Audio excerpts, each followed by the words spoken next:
Καλησπέρα και καλή βραδιά. Σε αυτό το μοναδικό τέταρτο επεισόδιο θα δούμε την περιπλάνηση του Βασίλη σε σκυλάδικα της Βόρειας Ελλάδας πριν γίνει ο άρχοντας της νύχτας. Ναι. Σκυλάδικα, και δεν το λέω έτσι με αυτόν τον όρο, άγρια πράγματα. Στο ένα χέρι κρατούσε μια βαλίτσα και στο άλλο το Χριστινάκι του. Η Χριστίνα δεν ήταν απλά η σύντροφός του, ήταν η πηγή της δύναμης, του κουράγιου και της αγάπης του. Την έπαιρνε παντού μαζί του, γιατί χωρίς εκείνη ένιωθε μισός. Ήταν ο μεγάλος του έρωτας και ευχαριστούσε το Θεό που την είχε στο πλευρό του. Υπήρχε η Χριστίνα όμως, η γυναίκα του. Ναι, σωστά. Ευτυχώς. Η γυναίκα του έπαιξε πολύ μεγάλο ρόλο στην εξέλιξη του Βασιλείου. Γύρισαν μαζί σχεδόν όλη την Ελλάδα, δουλεύοντας για χρόνια σε μαγαζιά της επαρχίας. Στην Καστοριά έμειναν 2 χρόνια, στη Ξάνθη άλλα 2, στην Αλεξανδρούπολη 5 και στις Σέρρες 4. Και μείνατε και πολλά χρόνια στην επαρχία.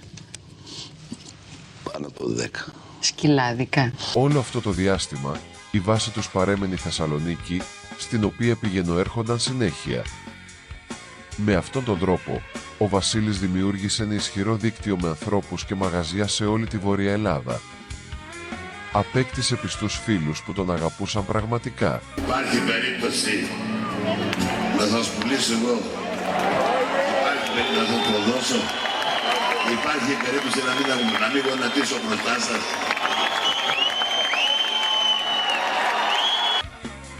Η δουλειά δεν του έλειπε ποτέ. Όποτε ήθελε να εργαστεί, αρκούσε ένα τηλεφώνημα στις πόλεις του Βορρά. Τον δέχονταν αμέσως, γιατί όλοι ήξεραν την αξία του ως τραγουδιστή, αλλά κυρίως το σεβόνταν ως άνθρωπο ντόμπρο και κυμπάρι.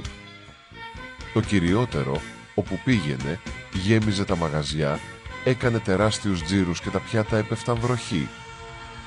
Όλα έδειχναν ιδανικά, όμως η κούραση άρχισε να καταβάλει τη Χριστίνα. Μετά από χρόνια με μια βαλίτσα στο χέρι, ήρθε η στιγμή που λύγησε. Κοίταξε το Βασίλη και του είπε: «Μου είχες πει ότι θα σπείρουμε για λίγα χρόνια και μετά θα θερήσουμε τους κόπους μας. Πότε θα γίνει αυτός ο θερισμός, Βασίλη?» «Κουράστηκα». Για 10 χρόνια έκανε γύρες με τη Χριστίνα με μια βαλίτσα στην επαρχία.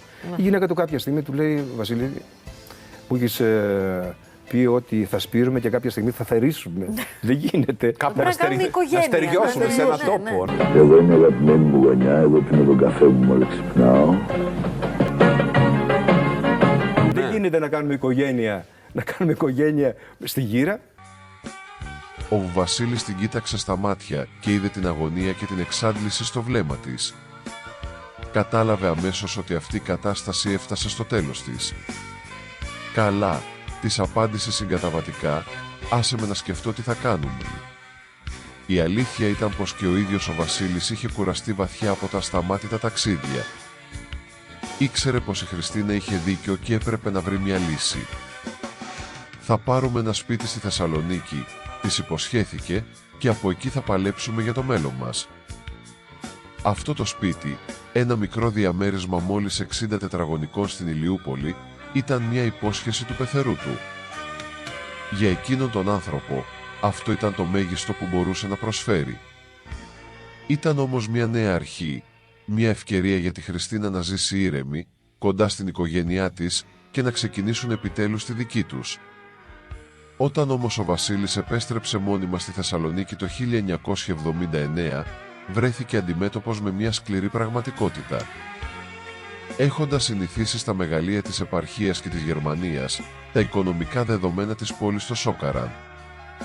Θέλοντας να μάθει τι συμβαίνει στη νύχτα, πήγε να βρει τους συναδέλφους του, τον Πασχάλη Τερζή και τον Παναγιώτη Ρίγα, που τότε ήταν τα μεγάλα ονόματα της Θεσσαλονίκης.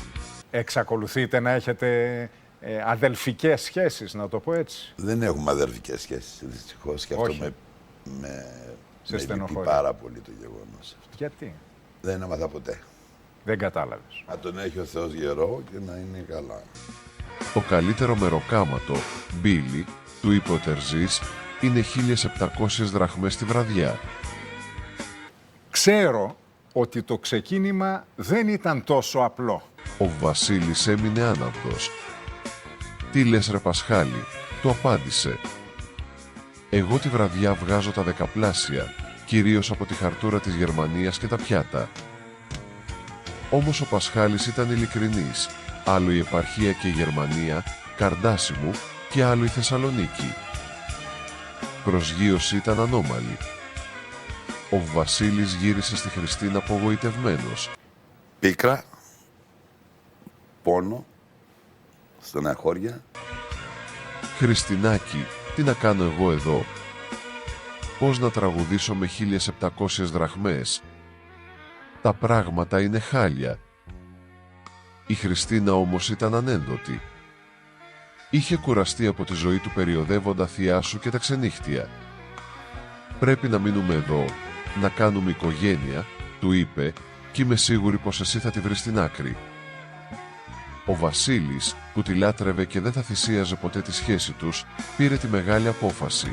Τι ρόλο παίζει η Χριστίνα στη ζωή μου? Η Χριστίνα είναι ο άνθρωπος που ισορρόπησε, κράτησε την οικογένεια. Γιατί αν δεν το θέλει η γυναίκα, η οικογένεια διαλύεται πάρα πολύ γρήγορα. Την αγαπώ γιατί έγινε ένα με μένα. Έγινε ένα με σένα. Τη λατρεύω. Έβαλε κάτω το μυαλό του για να δει πως θα καταφέρει να επιβληθεί στη θεσσαλονικιώτικη νύχτα και στους ανθρώπους της. Πρέπει να ξεχωρίσεις, να βρεις έναν τρόπο να βγεις μέσα από όλα αυτά. Η στάση της Χριστίνας λειτουργήσε ως αφύπνιση για τον Βασίλη. Τον βοήθησε να συνειδητοποιήσει πως οι ατελείωτες περιοδίες στην επαρχία δεν οδηγούσαν σε μια πραγματικά μεγάλη καριέρα. Κατάλαβε πως τα ακριβά κουστούμια και η καταξίωση χτίζονται μόνο στα μεγάλα αστικά κέντρα. Όπως έλεγε και ο ίδιος αργότερα, οι σπουδαίες καριέρες χτίζονται με τα όχι και τις δυσκολίες. Πάρα πολύ δύσκολο. Και όχι με τις εύκολες λύσεις και τα ναι. Πίσω από την επιτυχία του Βασίλη βρισκόταν πάντα η Χριστίνα, η γυναίκα που τον καθοδηγούσε στις σωστές αποφάσεις. Παρόλο που στην επαρχία τα κέρδη ήταν μεγάλα, η δημιουργία οικογένειας μέσα σε μια βαλίτσα ήταν αδύνατη. Έτσι πάρθηκε η μεγάλη απόφαση. Η Θεσσαλονίκη θα γινόταν η βάση και το ορμητήριο του για όσα θα ακολουθούσαν. Τι σου έχει μείνει από τις πρώτες σου εμφανίσεις στην Θεσσαλονίκη, σε εκείνες τις άγριες νύχτες, με τα σπασίματα των πιάτων, με σένα πάνω στην πίστα, να αναζητάς το δρόμο σου, μια εποχή άγρια. Οι ωραίτερες αναμνήσεις από τη δουλειά μου είναι αυτές. Αυτές είναι οι ωραίες αναμνήσεις της δουλειάς σου. Είπες κάτι ψάχνοντας να βρεις το δρόμο σου. Λοιπόν, και δεν ήξερες να το βρεις εκείνα τα χρόνια. Νύχτα ξελογιάστρα, νύχτα όμορφη, όμορφα τα άστρα και οι ουρανοί, που είναι η αγάπη μου να έρθει να με βρει, όπου και να βρίσκεται να με θυμηθεί. Νύχτα φεγγαρόλουστη, αχ νύχτα όμορφη. Ο Βασίλης δεν ήταν άνθρωπος που θα θυσίαζε την ευτυχία του για τα χρήματα. Γνώριζε καλά, από τα χρόνια της φτώχειας του, πως τα πλούτη απλώς καλυτερεύουν τη ζωή, αλλά δεν φέρνουν την ευτυχία. Το παιδί που πουλούσε κουλούρια και λαχεία τα μεσάνυχτα, ο εργάτης που έβγαζε το ψωμί του μέσα στις μουτζούρες, ήξερε την αξία της πραγματικής χαράς. Την είχε δει στις στοχογειτονιές της Ηλιούπολης και στα πρόσωπα των προσφύγων γονιών του, που ήταν ευτυχισμένοι χωρίς καμία πολυτέλεια. Όμως, ο επαγγελματισμός του δεν το επέτρεπε να δεχτεί την κατάσταση που επικρατούσε τότε στα μαγαζιά της Θεσσαλονίκης. Η εμπειρία του από την επαρχία τον είχε κάνει μεθοδικό και στρατηγικό. Αν δεν περάσει να ζυμωθεί ο καλλιτέχνης από εκεί, για μένα ναι. Γιατί? Βλέπω λίγα τα κιλά του μετέπειτα, ας πούμε. Κάθε του κίνηση ήταν μελετημένη. Ήξερε πως το μέγεθος ενός καλλιτέχνη κρίνεται και από τον τζίρο που φέρνει στο μαγαζί. Και στον τζίρο, ειδικά στα πιάτα, ο Βασίλης ήταν ήδη ασυναγώνιστος. Κι όλη τη βραδιά να σε πάρω καρδιά, κι όλη τη βραδιά.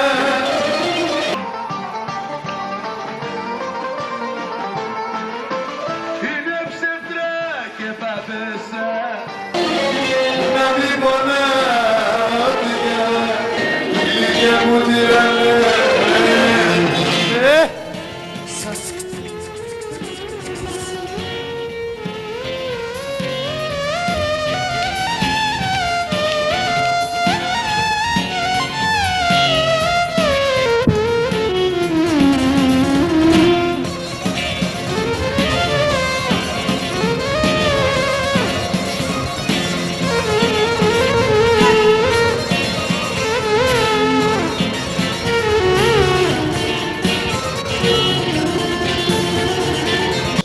Δηλαδή αυτό που λέμε σκυλάδικο είναι το γνήσια λαϊκό.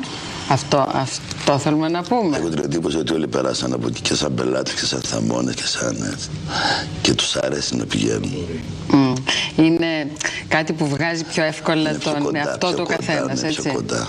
Ναι, είναι σαν ένα νυχτερινό σχολείο ψυχής, ας πούμε. Κάτι τέτοιο, το είπα καλά. Ναι, κάπως έτσι. Κάπως έτσι. Αχ, ο πόνος της καψούρας είναι μεγαλύτερη και η φωτιά που με κάψε και εμένα θα καπίσα εσένα. Με αυτή την αυτοπεποίθηση ξεκινά δουλειά στο κέντρο Μινουή. Και επαγγελματικά πότε ξεκίνησες μετά, δηλαδή να τραγουδήσεις σε μαγαζί και τα λοιπά, ας πούμε? Το 1972 ξεκίνησα να παίρνω καθαρά επαγγελματικά. Εκείνη την εποχή το Μινουή ήταν ένα μαγαζί ορόσημο για τη νύχτα της Θεσσαλονίκης. Ήταν ένας χώρος σοβαρός, κυριλέ, όπου δεν τραγουδούσε οποιοσδήποτε. Ήταν η μεγάλη του ευκαιρία να δείξει σε όλους ποιος πραγματικά είναι.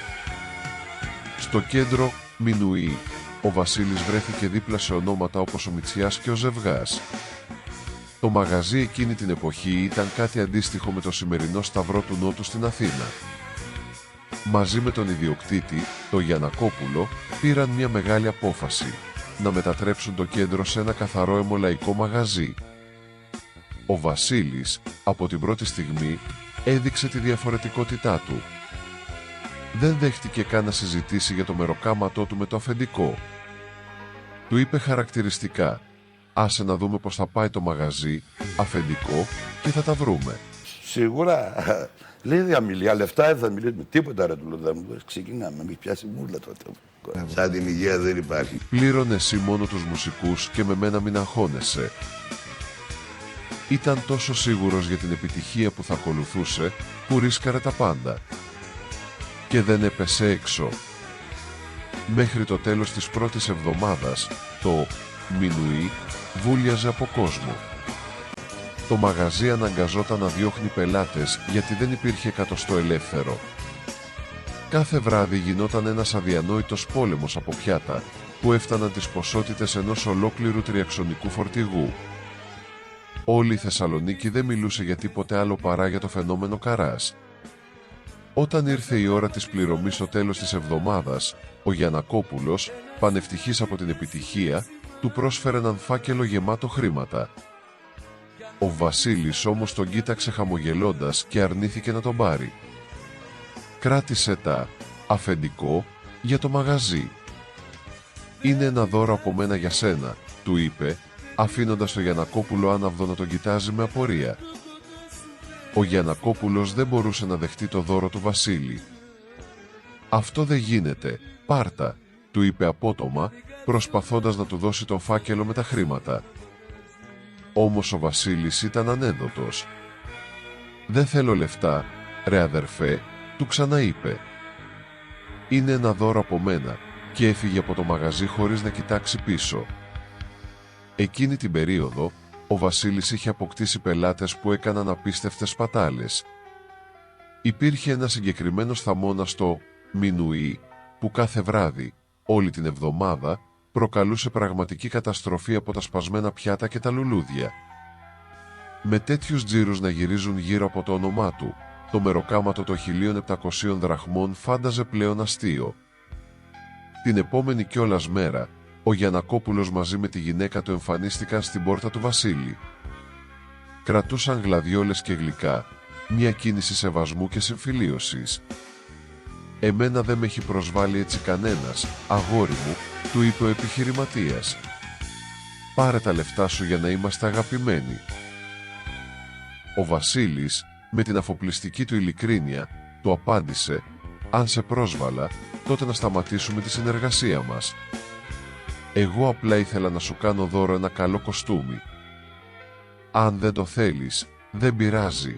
Δεν πειράζει, δεν πειράζει. Ήταν η στιγμή που όλοι κατάλαβαν πως ο Καράς δεν ήταν ένας κοινός τραγουδιστής, αλλά ένας άνθρωπος που τιμούσε τις φιλίες του περισσότερο από την τσέπη του. Λοιπόν, το μεροκάματο τότε στη Θεσσαλονίκη, 80 με 90 περίπου, ήταν 1.700 δραχμές. Του λέει ο Πασχάλης ο Τερζής, Αυτό ο Βασίλη είναι. Του λέει τι Όταν έπαιρνε δεκάδες χιλιάδες τη μέρα. Και δούλευε στη Γερμανία όπου υπήρχε χαρτούρα κτλ. Χαρτούρα είναι τα λεφτά που πετάνε. Ναι. Τι κάνει λοιπόν. Κλείνει στο Μινουί και δεν συζητά για χρήματα. Του λέει του Γιαννακόπουλου, του ιδιοκτήτη, του λέει: άσε εμένα, πλήρωσε τους μουσικούς και θα δούμε, ρε αδερφέ, πώς θα πάμε. Δουλεύει για μια εβδομάδα και γίνεται πανικός. Κάθε βράδυ, όπως γράφω στο βιβλίο, ένα τριαξονικό πιάτα σπάγανε για πάρτι του. Και αληθινά πιάτα. Γνώριζε το τζίρο. Ο Βασίλης έβγαινε στη σκηνή και ξέρει πόσοι είναι κάτω, ότι την τζίρος θα γίνει. Ήταν αετός αυτά. Οπότε, με τέτοιο τζίρο είναι δυνατόν να παίρνει ο καλλιτέχνης 1.700 δραχμές. Όταν μπορεί να βγάζει 100.000 το βράδυ. Ναι, να βγάζει. Μεγάλο, ναι. Όταν λοιπόν ήρθε το τέλος της εβδομάδας, πάει ο Γιαννακόπουλος με ένα φάκελο, του λέει: αδερφέ, δεν σου πω ότι δεν θέλω λεφτά. Στα κάνω δώρο. Την άλλη μέρα πάει σπίτι του, τσαντισμένος, του λέει: αυτό δεν μου το έχει κάνει κανείς. Θα σου κάνω αύξηση. Θα παίρνεις 2.000 δραχμές τη βραδιά. Αλλά δεν το πεις παντού, πουθενά. Μην το πεις πουθενά. Μην χαλάς την πιάτσα. Τέλος πάντων, για να μην λέμε πολλά, του λέει: κοίταξε να δεις. Θέλω το 30 με 40% από τα πιάτα. Συμφώνησαν τελικά με το 25% που και αυτά ήταν αρκετά χρήματα. Πρωτόγνωρο αυτό. Διότι ο Βασίλης είχε πελάτες που κάνουν αυτό που λέμε ζημιά, πολύ μεγάλη ζημιά, σε πιάτα και αργότερα. Και έτσι άλλαξε όλο το νυχτοκάματο. Το νυχτοκάματο στη Θεσσαλονίκη. Γιατί στην Αθήνα τα πράγματα είναι λίγο διαφορετικά. Εκείνη την καθοριστική χρονιά, ο Βασίλης κυκλοφόρησε τον πρώτο του μικρό δίσκο, ένα 45 που έμελε να προκαλέσει αληθινό σεισμό. Από τη μία πλευρά είχε το τραγούδι «Στον πόνο μου φωτιά» και από την άλλη το «Παράγκες και παλάτια». Είμαι ο τελευταίος που έκανε 45. Αυτό το ξέρω. Και ο τελευταίος που έκανε το 33.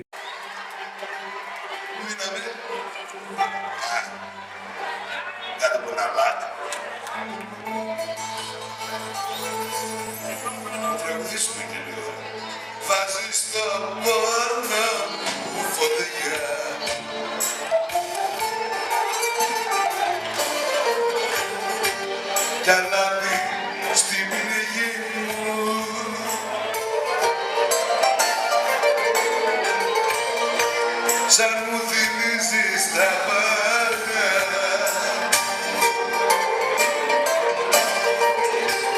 και ψάχνεις τη ζωή μου κοντά σου ήρθα για να σ' αγαπήσω κοντά σου ήρθα για να αγαπήσω την περασμένη μου ζωή να σβήσω μαζί στη στάχτη ψάχνεις και πονώ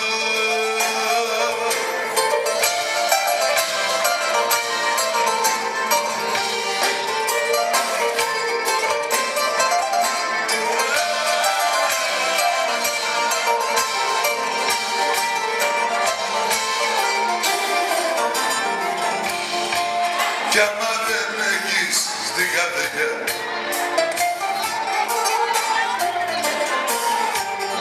μια γωνιά για μένα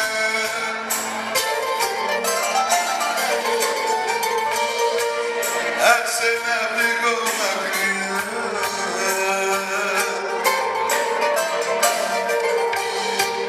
πριν κλάψω εγώ για σένα κοντά σου ήρθα για να σ' αγαπήσω κοντά σου ήρθα για να αγαπήσω την περασμένη μου φωτιά θα σβήσω μαζί στη στάχτη ψάχνεις και πονός να ανταμωθούμε μες στη ζωή μας δυστυχώς κάναμε λάθος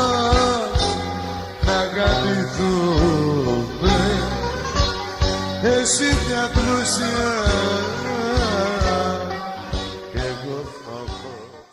Ο δίσκος κυκλοφόρησε από τη Βάζαπαπ και μέσα σε ελάχιστο χρόνο έγινε το απόλυτο θέμα συζήτησης σε όλα τα jukebox της Θεσσαλονίκης. Μέσα σε μόλις 6 μήνες, η επιτυχία ήταν τόσο μεγάλη που το όνομα του Βασίλη Καρά άρχισε πλέον να ακούγεται έντονα μέχρι και στην Αθήνα. Ο Βασίλης, πάντα επικοινωνιακός και προσιτός, δεν επαναπαύτηκε. Κάθε βράδυ γυρνούσε τη Θεσσαλονίκη από μπαράκι σε μπαράκι, μιλώντας με τον κόσμο και κερδίζοντας την αγάπη των θαυμαστών του με την απλότητά του. Παρά την επαγγελματική άνοδο, η μεγαλύτερη ευτυχία τον περίμενε στο σπίτι. Η εγκατάσταση στη Θεσσαλονίκη, που ήταν το μεγάλο όνειρο της Χριστίνας, απέδωσε τους πιο γλυκούς καρπούς. Στις 13 Οκτωβρίου του 1987, η ζωή τους άλλαξε για πάντα με τη γέννηση της κόρης τους, της Ειρήνης. Ο ερχομός της έφερε απέραντη χαρά στο σπιτικό τους και δικαίωσε την επιμονή της Χριστίνας να σταματήσουν τις περιοδίες στην επαρχία. Ο Βασίλης ομολογούσε αργότερα με συγκίνηση πως η Ειρήνη ήταν και θα παρέμενε η μεγαλύτερη αδυναμία του. Η Ειρήνη είναι ένα υπέροχο παιδί, με ωραίες αρχές. Έχεις καταλάβει ότι άλλαξε και το πρόσωπό σου και η φωνή σου μόλις μίλησες για αυτήν. Αυτή είναι ο μεγάλος έρωτας της ζωής σου, είναι αυτή. Αν και τα πρώτα του βήματα στο τραγούδι είχαν δυσκολίες, βήμα-βήμα πλησίαζε πλέον στην κορυφή που του άξιζε.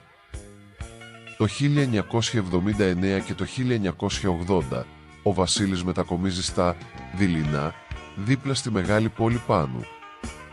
Η επιτυχία ήταν πρωτοφανής, χρειαζόταν μέσον για να βρεις τραπέζι, με 2.000 άτομα να γεμίζουν το μαγαζί κάθε βράδυ και άλλους τόσους να περιμένουν απ' έξω. Εκεί έμεινε 11 ολόκληρα χρόνια, δουλεύοντας με όλη την παλιά φρουρά του λαϊκού τραγουδιού, ενώ τις ενδιάμεσες περιόδους επέστρεφε στη Γερμανία για να ενισχύσει τα οικονομικά του. Το 1980 κυκλοφορεί από τη Βάζαπαπ ο πρώτος του μεγάλος δίσκος με τίτλο «Τι λες καλέ», ο οποίος ακούστηκε παντού στη Βόρεια Ελλάδα. Αν και αρχικά τα τραγούδια δεν έγιναν μεγάλες επιτυχίες, στην πορεία αγαπήθηκαν υπερβολικά, με κορυφαίο το «Τα αράπικα σου μάτια».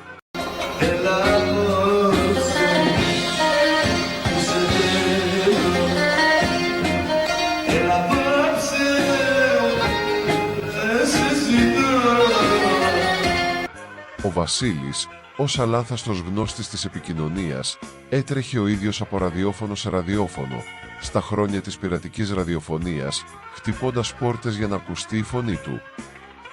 Ήξερε καλά πως αν δεν σε παίξει το ραδιόφωνο, δεν πας μπροστά. Μια βραδιά στα Δειλινά, ο Μίμης Πλέσας τον ακούει και μένει άναυδος από το ταλέντο του.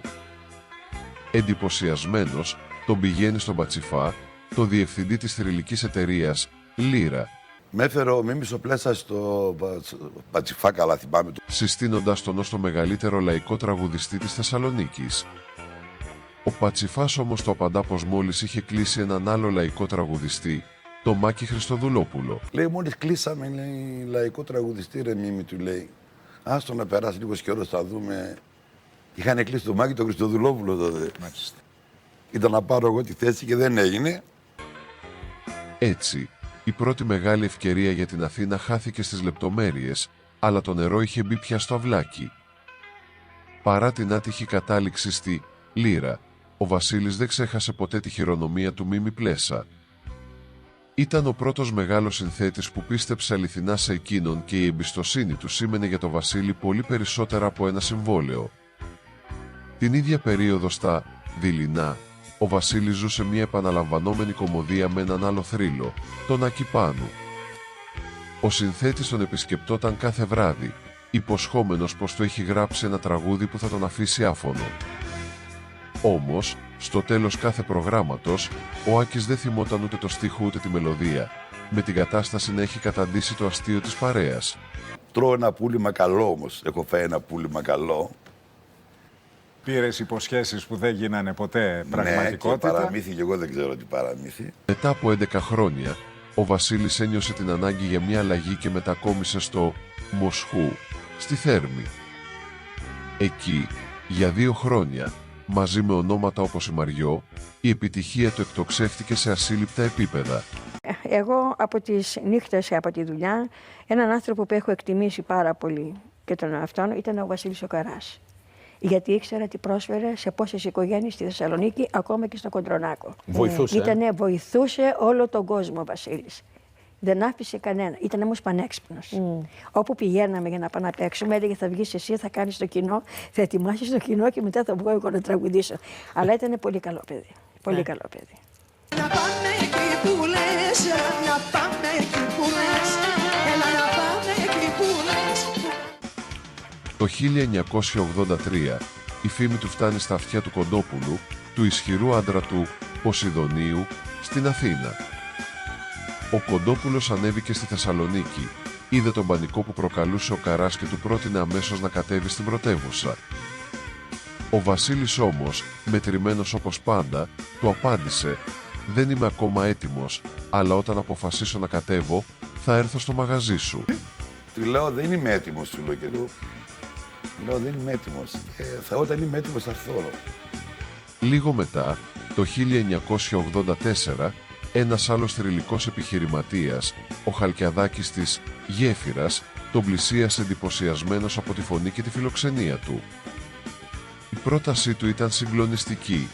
«Βασίλη, θα σε βάλω στη θέση του Στράτου Διονυσίου». Λέει «Βασίλη, λέει, εσύ θα κάνεις στο Στράτο», μου λέει, «λαϊκή ώρα θα πάρεις στο Στράτο τη θέση». Ο Φλωρινιώτης λέει «Το πρόγραμμα που έχει», μου λέει, «θα έρθεις εδώ». Ο Καράς πλέον δεν ήταν απλά ένας τραγουδιστής της Θεσσαλονίκης, ήταν ο επόμενος μεγάλος πρωταγωνιστής της ελληνικής νύχτας. Ο Χαλκιαδάκης, αποφασισμένος να τον πάρει στην Αθήνα, του πρότεινε ένα αστρονομικό ποσό για τα δεδομένα της εποχής. Μάλιστα, έστειλε το Γιάννη Φλωρινιώτη που τότε μεσουρανούσε με το πειράζι που είμαι μεγάλη φίρμα, στα δειλινά για να τον ακούσει και να τον πείσει να συνεργαστούν στη Γέφυρα. Ο Βασίλης όμως παρέμενε ανένδοτος, αφήνοντας τον επιχειρηματία με την απορία. Η αλήθεια ήταν πως τα 60 χιλιάρικα που του πρόσφερε ο Χαλκιαδάκης φάνταζαν λίγα μπροστά στα τριπλάσια που κέρδιζε ήδη στη Θεσσαλονίκη. Όταν ο Χαλκιαδάκης τον πίεσε να εξηγήσει γιατί διστάζει, ο Βασίλης το αποκάλυψε το μεροκάματό του. Μόλις άκουσε το ποσό, στον επιχειρηματία έπεσε το πυρούνι από το χέρι. Τον κοίταξε με θαυμασμό, τον χτύπησε στην πλάτη και του είπε «Μπράβο ρε Βασίλη, καλά κάνεις». Εκείνη την εποχή, ο Βασίλης είχε γίνει πλέον ο απόλυτος κυρίαρχος της νύχτας στη Θεσσαλονίκη. Υπήρχε ένας έντονος ανταγωνισμός ανάμεσα σε βορρά και νότο. Οι Αθηναίοι καλλιτέχνες ανέβαιναν στη Θεσσαλονίκη θεωρώντας την επαρχία για αρπαχτές, κάτι που ενοχλούσε πολύ τους ντόπιους. Κανένας Θεσσαλονικιός όμως δεν είχε καταφέρει μέχρι τότε να κάνει το αντίστροφο και να κατέβει στην Αθήνα ως ισότιμος πρωταγωνιστής. Ήταν μια βεντέτα που θύμιζε τον ανταγωνισμό στο ποδόσφαιρο και ο Βασίλης ήταν έτοιμος να γίνει ο πρώτος που θα έσπαγε αυτό το κατεστημένο. Η Αθήνα ήταν ένας άλλος κόσμος, αλλά η Θεσσαλονίκη είχε τους δικούς της κανόνες. Εκεί, τα μεγάλα ονόματα έπαιρναν κανονικά μεροκάματα και οι συνθήκες εργασίας ήταν κλάσεις ανώτερες από αυτές της πρωτεύουσας. Ο Βασίλης είχε ένα αποθυμένο, να κατέβει στην Αθήνα όχι απλά για να δουλέψει, αλλά για να κάνει τη διαφορά ως έξτρα όνομα.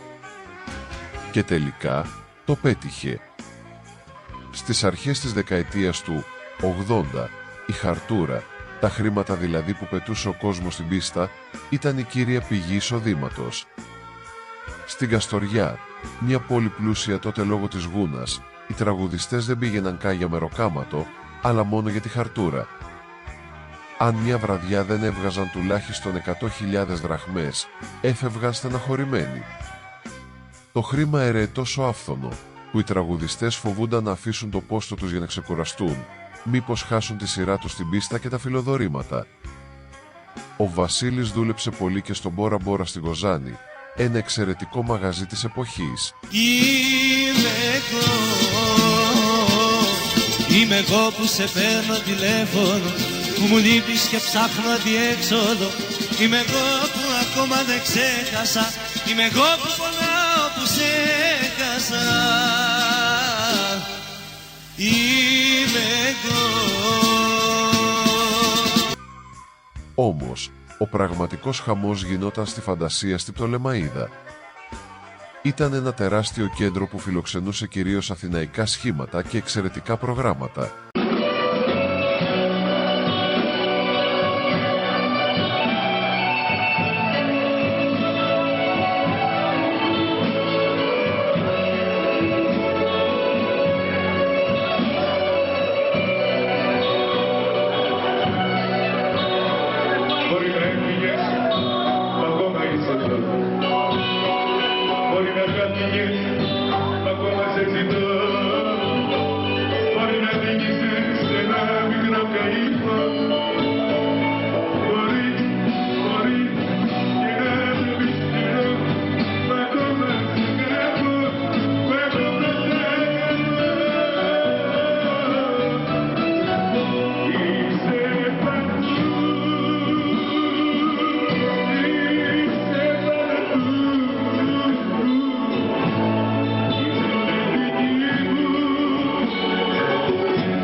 Οι αναμνήσεις από εκείνα τα γλέντια έμειναν ανεξίτηλες, παρά τις δύσκολες συνθήκες διαμονής στα ξενοδοχεία της περιοχής, όπου συχνά 10 δωμάτια μοιράζονταν ένα κοινό μπάνιο.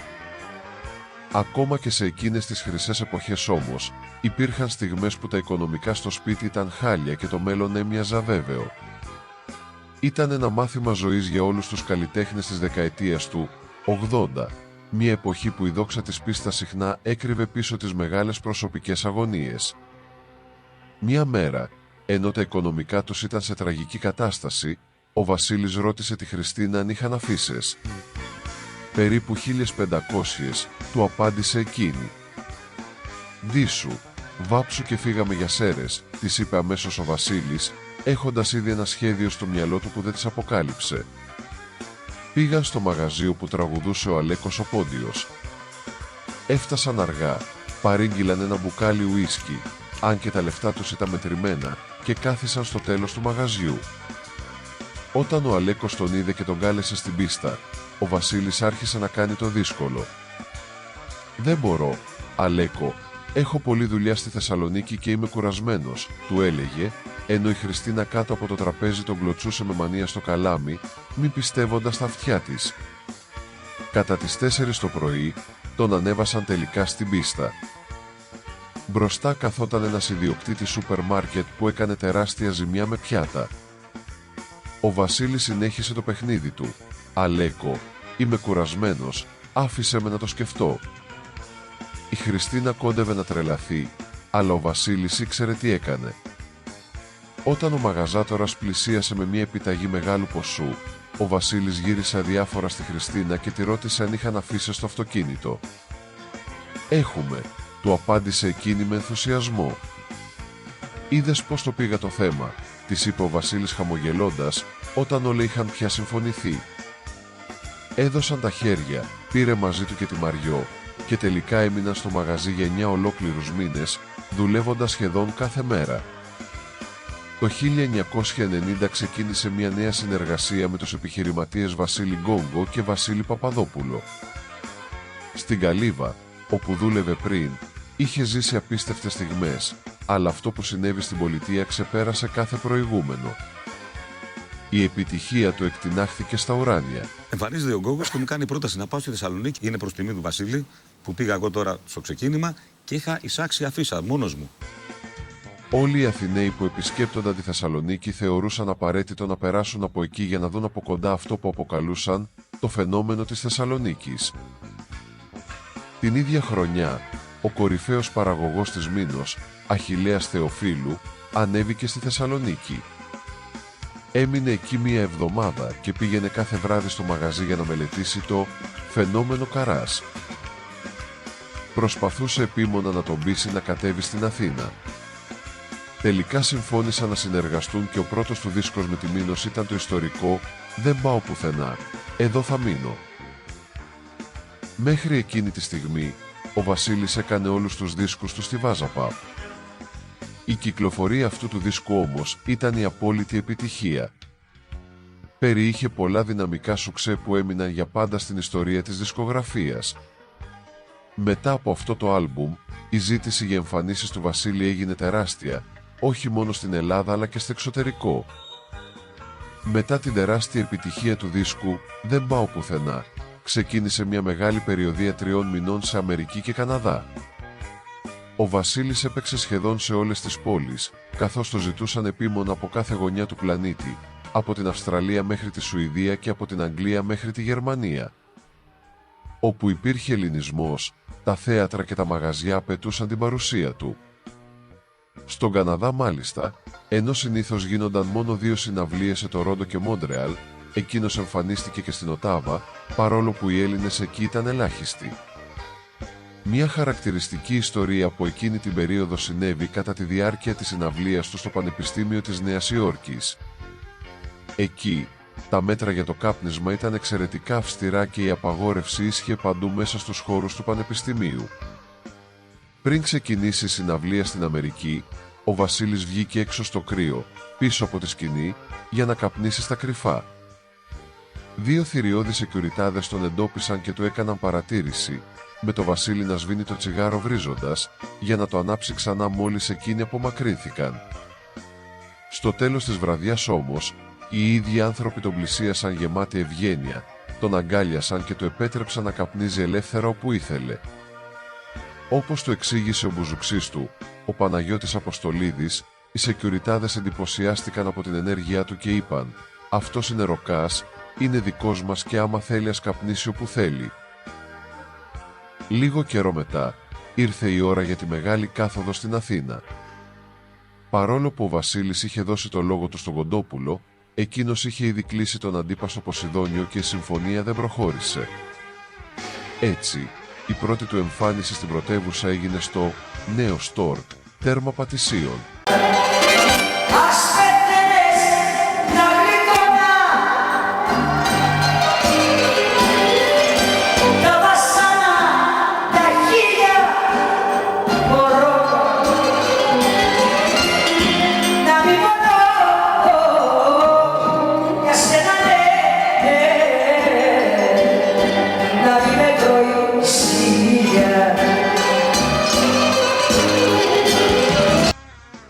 Η απόφαση πάρθηκε αστραπιαία. Ενώ βρισκόταν στο γραφείο του μάνατζερ Γιώργου Μανουσάκη, ο Βασίλης γνώρισε τον ιδιοκτήτη του Νέου Στόρκ, Μάκη Πανταζάτο. Μόλις έμαθε ότι στο μαγαζί τελείωνε τις εμφανίσεις του Πανούση στο επόμενο Σάββατο, ο Βασίλης του είπε με σιγουριά «Από την άλλη Δευτέρα θα παίξω εγώ, αν θέλεις». Και είμαι σε ένα γραφείο μέσα και έρχεται ένας τύπος που μου αρέσει η φάτσα του. Αυτός έχει, μου λέει, αυτό το μαγαζί, μου λέει, τέρμα στην Πατησίων. Πώς σε λένε, ρε, του λέω, Μάκη. Ποιον έχεις τώρα μέσα, του λέω, το Τζίμι, τον Πανούση, μου λέει. Πότε τελειώνει, μου λέει, με λέει αύριο. Ωραία, του λέω. Την άλλη Δευτέρα ξεκινάμε. Αυτός έχει χάσει τη γη από τα πόδια του. Ο Πανταζάτος έμεινε άναυδος από την πρόταση του Βασίλη και τον κοίταζε χωρίς να ξέρει τι να πει. Ο Βασίλης, βλέποντας το δισταγμό του, τον καθησύχασε αμέσως. «Μη σε νοιάζει τίποτα. Η ομάδα είναι έτοιμη. Το πρόγραμμα τέλειο και σε 1 εβδομάδα κατεβαίνουμε. Διαφήμισε το μαγαζί όσο μπορείς και θα δεις τι έχει να γίνει». Αυτό όμως που πραγματικά τρέλανε τον επιχειρηματία ήταν η οικονομική απέτηση του Βασίλη. Του ξεκαθάρισε πως δεν ήθελε λεφτά για τον εαυτό του. «Θέλω να το κάνω για τους φίλους μου στην Αθήνα και για πάρτι μου. Δώσε μου μόνο 10 μερούλες και μη σε νοιάζει τίποτα άλλο». Ο Πανταζάτος δεν μπορούσε να το πιστέψει και το ρωτούσε αν του κάνει πλάκα, υπενθυμίζοντάς του πως το μαγαζί ήταν τεράστιο, χωρητικότητας 1000 ατόμων. Ο Βασίλης όμως επέμενε με σιγουριά, λέγοντάς του απλά να κάνει αυτό που συμφώνησαν και θα έβλεπε τα αποτελέσματα. Αυτό το ρίσκο δεν ήταν τυχαίο. Ο Βασίλης είχε συμπαθήσει τον Πανταζάτο από την πρώτη στιγμή, θεωρώντας τον ωραίο τύπο. Λειτουργήσε για άλλη μια φορά με το ένστικτο και το αετήσιο βλέμμα του, στοιχεία που τον καθοδηγούσαν πάντα στην καριέρα του. Η συμφωνία με τον Πανταζάτο έκλεισε με τον Βασίλη να αρνείται να συζητήσει για χρήματα πριν δει το αποτέλεσμα των πρώτων 10 ημερών. Ήταν τόσο σίγουρος για την επιτυχία που θεωρούσε τα έσοδα δεδομένα. Αυτό που συνέβη όμως στο νέο Στόρκ ξεπέρασε κάθε φαντασία. Κάθε βράδυ γινόταν πόλεμος για ένα τραπέζι, ακόμα και για μια θέση στο μπαρ. Ο ιδιοκτήτης αποδείχθηκε σπαθί και τίμησε την εμπιστοσύνη του Βασίλη, πληρώνοντας τον πλουσιοπάροχα, καθώς πίστευε πως ο καλλιτέχνης που φέρνει τον κόσμο πρέπει να αμείβεται αναλόγως. Χωρίς ιδιαίτερη διαφήμιση, μόνο από στόμα σε στόμα, η είδηση πως το φαινόμενο της Θεσσαλονίκης κατέβηκε στην Αθήνα προκάλεσε πανικό. Στην Πατησίων οι λουλουδούδες στέκονταν έξω από το μαγαζί αναδύο, γιατί μέσα δεν υπήρχε χώρος, ενώ οι νταλίκες ξεφόρτωναν συνεχώς λουλούδια που στρώνονταν στα πόδια του. Ήταν η αρχή μιας νέας εποχής, όπου τα λουλούδια αντικατέστησαν τα σπασμένα πιάτα. Η επιτυχία αυτή πρόσφερε τεράστια ικανοποίηση στους Θεσσαλονικείς, οι οποίοι έστελναν στο Βασίλη κάρτες με τη δική τους χαρακτηριστική αργό και χιούμορ, γιορτάζοντας που ένας δικός τους άνθρωπος πήρε το αίμα τους πίσω στην Αθήνα. Το πρώτο δεκαήμερο του Βασίλη στο νέο Στόρκ στην Αθήνα ήταν αρκετό για να κινητοποιήσει ολόκληρη την Νότια Ελλάδα. Άνθρωποι από παντού συνέρεαν στην πρωτεύουσα για να δουν από κοντά το φαινόμενο Βασίλης Καράς. Ακόμα και εκείνοι που είχαν άμεση σχέση με το λαϊκό τραγούδι έμειναν έκπληκτοι από την ποιότητα του προγράμματος και την άβρα του καλλιτέχνη. Παρά την αρχική πικρία για τη στάση του Κοντόπουλου, ο Βασίλης κράτησε το λόγο του και αργότερα εμφανίστηκε στο Ποσειδόνιο. Εκεί η επιτυχία ήταν και πάλι πρωτοφανής, με το μαγαζί να είναι καθημερινά ασφικτικά γεμάτο. Πλέον, ο Βασίλης Καράς στέφθηκε πανηγυρικά ο βασιλιάς της Αθηναϊκής νύχτας. Ήταν ο πρώτος καλλιτέχνης που κατάφερε να κάνει μια τόσο επιτυχημένη αρπαχτή στην Αθήνα, αντιστρέφοντας τους όρους του παιχνιδιού με μια επιτυχία που κανείς δεν μπόρεσε ποτέ να ξεπεράσει. Στο επόμενο επεισόδιο, η ιστορία παίρνει μια δραματική τροπή. Θα δούμε την απαγωγή που το σημάδεψε, τις δύσκολες ώρες που πέρασε, αλλά και το πως κατάφερε να βγει όρθιος μέσα από τις πιο σκληρές δοκιμασίες. Η συνέχεια της ζωής του άρχοντα στο 5ο επεισόδιο. Μείνετε συντονισμένοι.